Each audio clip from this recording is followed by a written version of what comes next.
पंढरपूरच्या माळशिरस तालुक्यामध्ये काल अनेक ठिकाणी झालेल्या वादळी वाऱ्यामुळे केळी उत्पादक शेतकरी उद्ध्वस्त झालेला असून अनेकांच्या केळी बागा भुईसपाट झाल्यात। माळशिरस तालुक्यामधल्या संगम गावातील शेतकरी गणेश इंगळे यांची 4 एकर केळीची बाग पूर्णपणे उद्ध्वस्त झाल्यामुळे तब्बल 25 ते 30 लाख रुपयांचं नुकसान झालंय।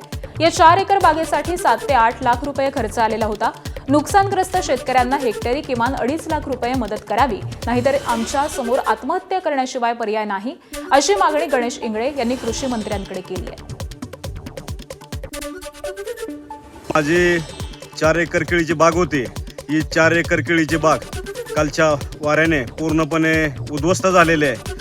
माझं या कमीत कमी 25 ते 30 लाख रुपयाचं नुकसान झालेलं आहे आणि या केळीसाठी माझं एक साधारण 7 ते 8 लाख रुपये मला या केळी जोपासाठी खर्च आलेला होता।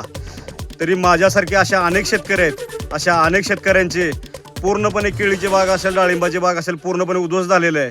तरी मी कृषी मंत्र्यांना विनंती करतो की आम्हाला पर हेक्टरी कमीत कमी तुम्ही एक 2.5 लाख रुपये द्यावेत।